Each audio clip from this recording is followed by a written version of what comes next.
श्रीहरये नमः।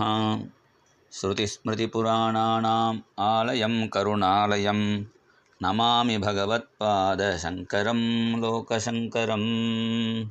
यो नित्यमच्युतपदाम्बुजयुग्मरुक्मव्यामोहतस्ततितराणि तृणाय मेने अस्मद्गुरोर्भगवतोऽस्य दयैकसिन्धोः रामानुजस्य चरणौ शरणं प्रपद्ये। श्रीहरये नमः। प्रेमिकं सद्गुरुं भजे सूषा च मे सुदिनं च मे। வேதத்தில் சொன்ன மாதிரி இன்றைய தினம் நமக்கு நல்ல சுதினம். ஸ்ரீ சங்கர பகவத் பாதாச்சாரியாலும் ஸ்ரீ ராமானுஜாச்சாரியாலும் அவதாரம் பண்ணின சுதினம். அந்த சங்கர சரித்திரத்தை சுருக்கமாக இந்த ஸ்லோகத்தில் தெரிவிக்கிறார். பாம்பே செம்பூர் சங்கர மடத்தில், சிருங்கேரி சங்கர மடத்தில் இந்த ஸ்லோகத்தை எழுதியிருக்கா. ஆர்யாம்பா ஜடரே ஜனிஹி த்விஜசதி தாரித்ய நிர்மூலனம் சந்நியாசாஸ்ரயணம் குரூபசதனம் ஸ்ரீமண்டநாதேர்ஜயः சிஷ்யௌக கிரகணம் சுபாஷ்யரச்சனம் சர்வஜ்ஞபீடாஸ்ரயः பீடானாம் ரச்சனேதி சங்கிரகமயி சைஷா கதா சாங்கரி. சங்கர சரித்திரத்தை சுருக்கமாக இந்த ஸ்லோகத்தில் தெரிவிக்கிறார். பிரமாணம் வேதத்தில் இருக்குது. நமக் கபர்தினே சவ்யுப்தகேஷாய ச. கபர்தியாக ஜட்டாமண்டலத்தோடு இருக்கிறவரும் அவர் தான். யுப்தகேஷாய, தலையில் கேசம் இல்லாமல் இருக்கிற பகவானும் அவர்தான்னு வேதத்தில் சொன்னதை சத்தியம் பண்ணுறதுக்காக பகவானே ஆதிசங்கரரே சங்கர சாட்சாதுன்னு அந்த சங்கரன் சம்போர் மூர்த்திகி சரதி புவனே சங்கராச்சாரிய ரூபான்னு மௌனமாக உபதேசம் பண்ணின அந்த ஆலமரத்தடியிலேருந்து இறங்கி கீழே வந்தார். அவர் இறங்கி காலடி வச்சதுனால தான் அந்த ஊருக்கு காலடி அப்படின்னு பேர். அல்லது காலஹா டீக்கதே, காலனும் கூட அந்த ஊருக்கு வரத்துக்கு பயப்படுறான். ஏன்னா தாத்துவுக்கு அநேகார்த்தங்கிறதுனால காலஹா டீக்கதே பிபேத்தின்னு. அப்படி குரு இருக்கிற இடத்துக்கு யமன் வரமாட்டாங்கிறதுனாலையும் காலடின்னு பேர் பொருத்தம். சில பெரியவா சொல்கிறா அதுக்கு சச்சாலம்னு பேர் இருந்தது. எப்போ அம்மாவுக்கு பூர்ணா நதியில் குளிக்க முடியலேன்னு இந்த பக்கம் கூப்பிட்டாரோ, அப்படி பகவத்பாதர் காலடி கிட்ட அந்த நதி வந்தது பிறகு அதுக்கு காலடின்னு பேர் வந்தது என்றும் சொல்கிறார்கள். எப்படி இருந்தாலும் மகாக்ஷேத்திரம். அந்த க்ஷேத்திரத்தில் சிவகுரு ஆர்யா தம்பதிகளுக்கு பகவான் அவதாரம் பண்ணுறார். அதாச்சிரேன காலேன சிவாம்சம் லோகமங்களம் கர்ப்பே ததாரசா தேவி கௌசல்யா ராகவம் யசா நட்சத்திரே ருத்ரதெய்வத்யே மாதவே மாசி மங்களே அவதீர்ணோ மகாதேவः லோகக்ஷேமாய சங்கரः சுத்தஸ்படிகசங்காசம் பிரசன்னவதனாம்புஜம் விலோக்கிய சுந்தரம் பாலம் தம்பதி முதமாபதுः. எப்படி கௌசல்யைக்கு ராகவன் அவதாரம் பண்ணினாரோ, யசோதைக்கு கிருஷ்ணன் அவதாரம் பண்ணினாரோ, அது மாதிரி ஆர்திரா நட்சத்திரத்தில், திருவாதிரை நட்சத்திரத்தில் இந்த வருஷம் அப்படி அமைஞ்சிருக்கு. மாதவே மாசி, மாதவ மாதங்கிறது வைசாக மாதம், சுக்ல பஞ்சமியில் அவதாரம் பண்ணுறார். குழந்தையை பார்த்து தம்பதிகள் சந்தோஷம் அடைகிறார்கள். பாடசாலையில் படிக்கும்பொழுதே மகான்களுடைய பெருமை தெரிகிறது. பிட்சைக்கு போகும்பொழுது ஒரு கிரகத்தில் பிட்சைக்கு போகிறார். அவாத்தில் கொடுக்கறதுக்கு ஒன்றும் இல்லை. அதை புரிஞ்சுட்டு எனக்கு அன்னபிட்சை கிடச்சிருத்தோ, ஏதாவது வியஞ்சனம் கிடச்சா தேவலையும் சொல்ல. ஏகேன ஆமலகேனைவ பிரகிருஷ்ட சங்கரோ மகான் துஷ்டாவபக்தி சம்யுக்தா ஜெகதாம் மாதரம் ஸ்ரீயம். தேவியை ஸ்தோத்திரம் பண்ணுறார். மகாலட்சுமியை அங்கம் ஹரே புலகபூஷணமாஸ்ரயந்தி பிருங்காங்கணேவ முகுலாபரணம் தமாலம் அங்கீகிருதாகில விபூதிரபாங்கலீலா மாங்கல்யதாஸ்து மம மங்களதேவதாயாக.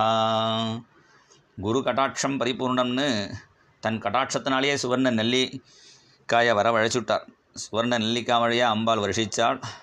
அது தன் பெருமையாக நினச்சிக்க வேண்டாங்கிறதுனால ஒரு ஸ்தோத்திரத்தையும் சேர்த்து பண்ணினார் நமக்காக. இதுதான் மகான்களுடைய பெருமை. இந்த கனகதாரா ஸ்தோத்திரத்தை அவாத்தில் போய் படிக்காமல் அடுத்த வாளுக்கு வரணும்னு படித்தாரே வேதாந்த தேசிகர் இவாளெல்லாம், அதுதான் ஜெகதாச்சாரியாருடைய பெருமை. ஆரியாம்பா ஜடரே ஜனிகி த்விஜசதி தாரித்ய நிர்மூலனம் சந்நியாசாஸ்ரயனம் குரூபசதனம். அதன் பிறகு லோகக்ஷேமார்த்தமாக ஒரு முதல்ல படிக்கிற வியாஜத்தில் அம்மாட்ட விடை வாங்கிண்டு ஓங்காரேஸ்வரில் கோவிந்த பகவத் பாதருடைய பாதுகையை பார்த்து அந்த குரு பாதுகையினுடைய பெருமையை சொல்கிறார். ஜகஜ்ஜனிஸ்தேமலயாலயாபியாம் அகன்ய புண்ணியோதய பாவிதாபியாம் த்ரயீசிரோஜாத நிவேதிதாபியாம் நமோ நம ஸ்ரீ குரு பாதுகாபியாம். லோகத்தினுடைய சிருஷ்டித்து சம்ஹாரமே இந்த பாதுகை தான் பண்ணுறது. எல்லா புண்ணியம் யாருக்கு நிறைய இருக்கோ அவள் தான் அந்த குரு பாதுகையை அடைவார்கள். த்ரயீசிரோஜாத உபனிஷத்தே அந்த குரு பாதுகை தான் காட்டுறது. நிராசிரியாபியாம் நிகிலாசிரியாபியாம், அந்த பாதுகைக்கு ஆசிரியம் எதுவும் கிடையாது, அதுதான் எல்லாருக்கும் ஆசிரியமாக இருக்குது. அந்த குரு சரணத்தை குரு பாதுகையை நமஸ்காரம் பண்ணுறேன்னு நமஸ்காரம் பண்ணி நர்மதாயாஸ்தடம் கத்வா நானா விருட்சசமாகுலம் கோவிந்த பகவத்பாதம் ஆச்சாரியம் சரணம் யயோ. பஜ கோவிந்தம் பஜ கோவிந்தம் கோவிந்தம் பஜ மூடமதே. அந்த கோவிந்தனையாவது பஜனை பண்ணு, அல்லது கோவிந்த பகவத்பாதர் குருவையாவது பஜனை பண்ணு குருநாதர் சொல்கிறார். அதன் பிறகு ஸ்ரீ மண்டநாதேர் ஜெயஹா, நல்ல சிஷ்யர்களை தேடி ஆமாயந்து பிரம்மச்சாரிண ஸ்வாகான்னு நல்ல சிஷ்யர்களை தேடி அடையணும். அது மாதிரி தேடி அடையிறார். பிரம்மாவனுடைய அவதாரமாக வந்த மண்டனா மிஸ்ரரோட வாதம் பண்ணி அவரை சேர்த்துக்கிறார்.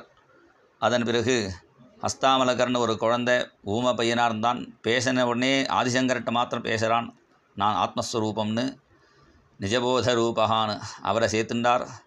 பரமபக்தராக இருக்கக்கூடிய நரசிம்ம உபாசகராக இருக்கக்கூடிய பத்மபாதரை சேர்த்துண்டார். அப்புறம் தோடகாச்சாரியரை சேர்த்துக்கின்றார். சிஷ்யௌகிரகணம் சுபாஷ்ய ரச்சனம், அப்புறம் பாஷ்யத்தை ரச்சனை பண்ணினார். இது கரெக்டாக இல்லையான்னு ஒரு சந்தேகம் வரும்பொழுது வியாசர் அவரோட வாதத்துக்கு வரார். வாதம் பண்ணும்பொழுது அந்த வாதம் முடியவே இல்லை. அப்போ தான் கண்டுபிடிச்சிட்டு சொன்னார் சுரேஸ்வராச்சாரியர், சங்கர சாட்சாத் கேசவோ பாதராயணா தயோர்விவாதே சம்பிராப்தே கிங்கரோம்யகம். சாட்சாத் பெருமாளே வியாசராக வந்திருக்கேள், பரமேஸ்வரனே சங்கரராக வந்திருக்கேள், ரெண்டு பேரும் வாதம் பண்ணும்பொழுது நான் கிங்கரன் என்ன பண்ணுவேன் என்று நமஸ்காரம் பண்ணின பிறகு வியாசர் இன்னும் ஆயுசை ஜாஸ்தியாக்கி கொடுத்துட்டு போனார். சுபாஷ்ய ரச்சனம் சர்வஜ்ஞ பீட்டாஸ்ரயா. நான் மகான்களுடைய அந்த கிரந்தம் தான் நமக்கு முக்கியம். எப்படி மழை பெய்கிற ஜலத்தை அந்த குளம் ஏரிலாம் தேக்கி வச்சுண்டு மறுபடியும் விவசாயத்துக்கு யூஸ் ஆகிறதோ, அந்த மகான்களுடைய ஞானம் அவள் கிரந்தத்தில் அந்த ஞான தீர்த்தத்தை சேர்த்து வச்சுருக்கார்கள். அது முக்கிய விஷயம். அதன் பிறகு சர்வஜ்ஞ பீடாசிரயத்தில் சர்வஜ்ஞ பீடத்தை ஏறினார். அதன் பிறகு லோகக்ஷேமார்த்தமாக 5 மடத்தை 4 திக்கில் 4 மடத்தை ஸ்தாபனம் பண்ணி பீடானாம் ரச்சனேதி மத்தியமமாக காஞ்சிபுரத்தில் மடத்தையும் ஸ்தாபனம் பண்ணி சங்கிரகமயி சைஷா கதா சங்கரி. இதுதான் சங்கர சரித்திரத்துடைய ஒரு சுருக்கம் என்று அழகாக இதில் வர்ணிக்கிறார். நமக்கு பெரிய பாக்கியம். ஏன்னா ஒரே பரமேஸ்வரனே 3 ரூபத்தில் அவதாரம் பண்ணி 3 விதமாக வியாக்கியானம் பண்ணுறார் வேதத்துக்கு. பரமேஸ்வரனே சங்கரராக அவதாரம் பண்ணி அத்வைதத்தை சொன்னார். அதே பரமேஸ்வரன் தான் சங்கர்ஷ்ணமூர்த்தியாக இருக்காருங்கிறார். சங்கர்ஷ்ணமூர்த்தி ஸ்வரூபோ யோசாவாதித்ய பரமபுருஷ சயேஷ ருத்ரோ தேவதா. அதனால்தான் தான் சங்கர்ஷ்ணருடைய அவதாரமான ராமானுஜருக்கும் திருவாதிரை நட்சத்திரம் தான் அவதார தினமாக அமையிறது. அதே பரமேஸ்வரனே ராமானுஜராக வந்து விசிஷ்டாத்வைதத்தை சொல்கிறார். அதே பரமேஸ்வரனே மறுபடியும் மத்வாச்சாரியராக வரார். ஏன்னா ருத்ரவீரிய சமுத்பவான்னு ஆஞ்சநேயர் பரமேஸ்வரனுடைய அவதாரம். அந்த ஆஞ்சநேயருடைய அவதாரம் தான் மத்வாச்சாரியர். அவர் துவைத்தமாக வியாக்கியானம் பண்ணார். ஒரே வேதத்துக்கு அந்தந்த காலகட்டத்துக்கு என்ன அவசியமோ அது மாதிரி வியாக்கியானம் பண்ணி கொடுக்குறார் ஒரே பரமேஸ்வரனே 3 குருக்களுடைய ரூபத்தில். நமக்கு முக்கியமாக கர்மயோகம், ஞான யோகம், பக்தி யோகம்னு சொல்கிறோமே, அந்த 3 யோகத்துக்கு 3 சிஷ்யாலை இங்கே காட்டுறார். மண்டனமிஸ்வர கர்ம யோகத்துக்கும், ஞான யோகத்துக்கு ஹஸ்தாமலகரும், பக்தி யோகத்துக்கு பத்மபாதரும். இந்த 3ம் தெரியாதவளுக்கு என்ன வழினா குருவை ஆசிரியிச்சா போரும்னு தோடகாச்சாரியர் மூலமாக காட்டுறார். ஒன்றும் தெரியாத தோடகாச்சாரியர் குரு கடாட்சத்தினாலேயே தோடகாஷ்டகம் எழுதுகிறார். தோடக விருத்தத்தில் எழுதினதுனால இதுக்கு தோடகாஷ்டகம்னு பேர்.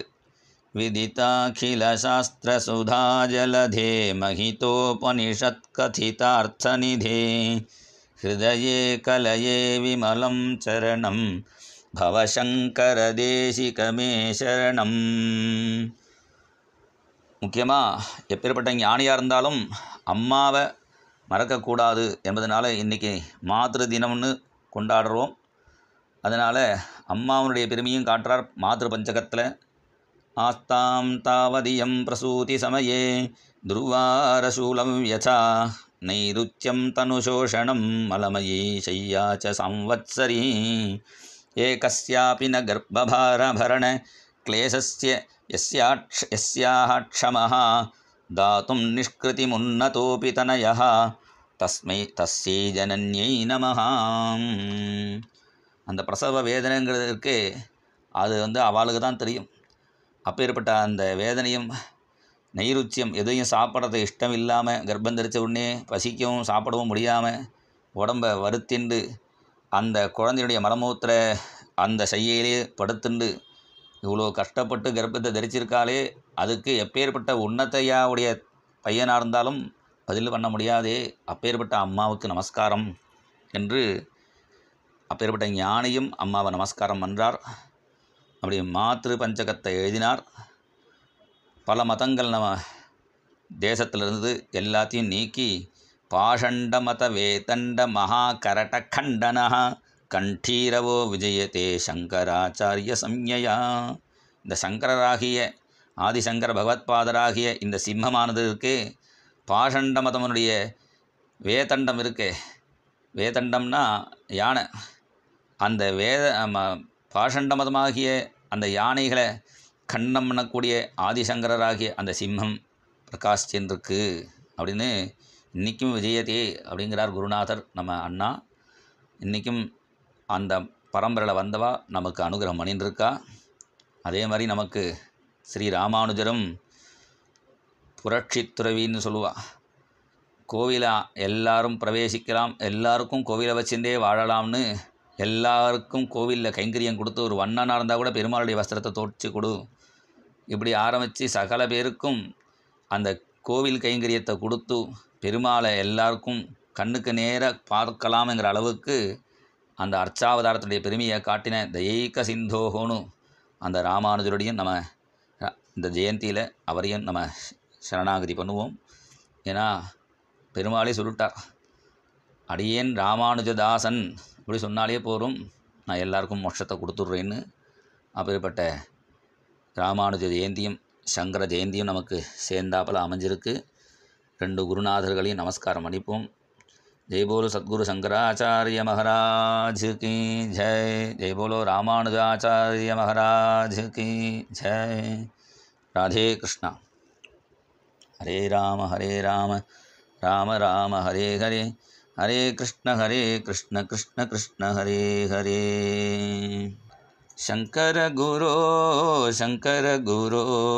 षण्मत स्थापक शंकर गुरो. அதே கிருஷ்ணா. ஷண்மத ஸ்தாபனத்தை பண்ணி சாதாரண ஜனங்களும் பக்தி மூலமாக பகவானை அடையாளாம்னு காமிச்சார். அப்பேற்பட்ட குருநாதரை நமஸ்காரம் பண்ணிப்போம். ராதே கிருஷ்ணா.